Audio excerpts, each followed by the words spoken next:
From Montana's news leader, this is the MTN Noon News. Good afternoon and thanks for joining us on the Noon News. I'm Diane Parker. Miller has the Friday forecast, plus a Montana Highway Patrol trooper is hospitalized after being run over during a pursuit. But first, our top story.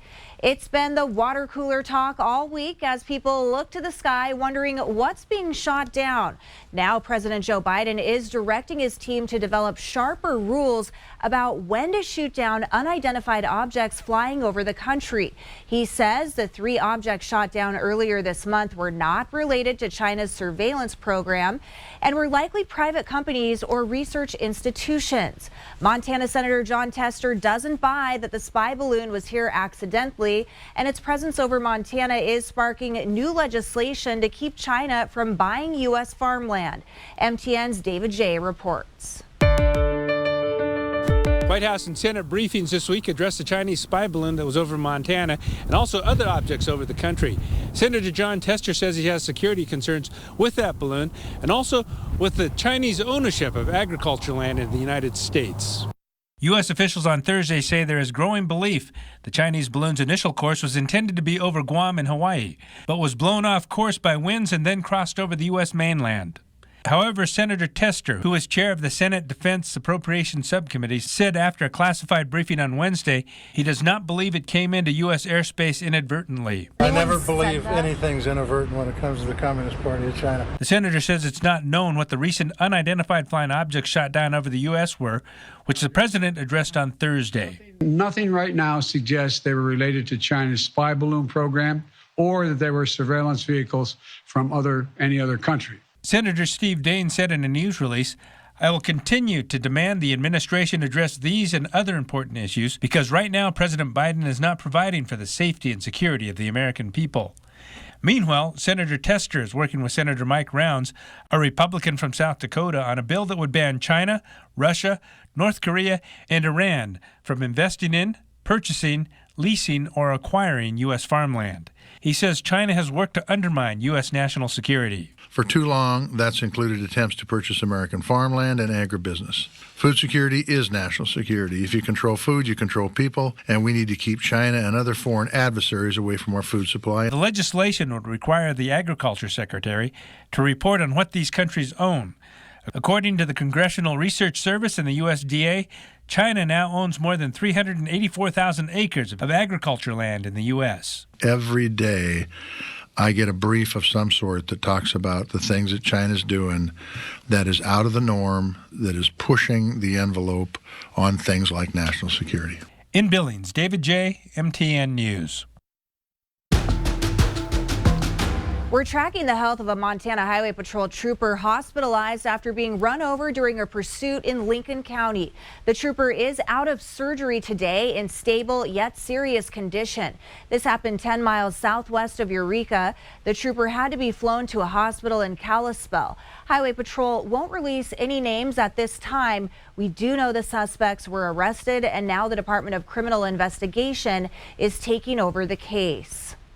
A woman is dead after being hit by a pickup truck in Sun Prairie near Great Falls. It happened on the street in front of the Horseshoe Saloon around 8 o'clock Thursday morning.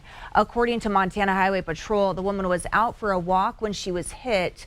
MHP says the driver of the truck did not see her and is cooperating. The woman's name has not been released. The Montana Department of Commerce and Carroll College are announcing the completion of a new county population forecasting data model to plan for future community development and land use in Montana. The model is set to help predict population growth in counties over the next 5 years. The Department of Commerce estimates the partnership saves the state at least $100,000. And that's a look at some of the day's top stories.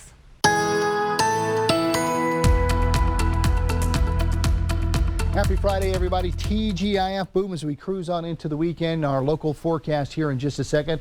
But let's see what's going on across the U.S. today with those temperatures and those conditions. We'll go 34 with some winds in Casper. Minneapolis, a mix of sun and clouds getting up to about 30. Boston, New York City, low 60s, tag teaming with some rain there. Down in Atlanta, getting up to about 50 today with some rain showers. Las Vegas, 58 under some sun and clouds. Up in Seattle, we'll see some rain. with the high getting up to about 45. Down in Texas, the Big D, Dallas, getting up to about 51 with lots of sunshine. For us, we're going to see some rain and snow across the weekend, but as we get into next week, Pacific moisture coming out of the west, a steady stream slamming into that cold Canadian air. What does that mean for us? I'll let you know coming up.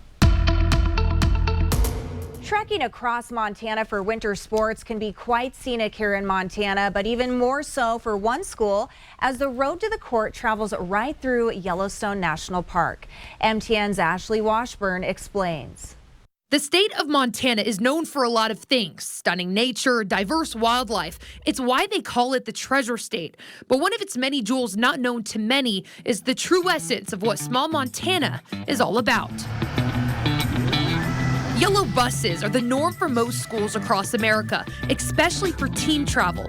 But when it's the middle of winter and a national park separates you and your conference opponent in Montana, there's only one way to make the 54-mile trek from West Yellowstone to Gardner, and that's by snow coach. But I don't know any other place that has something this unique to get to a basketball game. But it's, of course, easier said than done. Very few people get to do it, and even our kids, it's a once or twice in a lifetime opportunity. While most of the park roads are only accessible by either snowmobile or snow coach, even that is limited.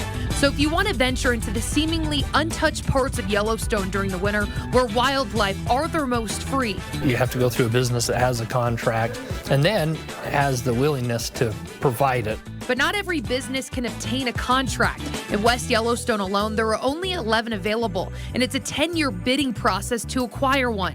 Just in the last 10 years, it's been harder and harder to get on a snow coach, even to get into the park. A big reason for that is to cut down on emissions, noise, and stress that can affect wildlife roaming Yellowstone, which is why there's also a limit to how many times a business can access the park on any given day, with the magic number being an average of 3. We're fortunate in these small communities.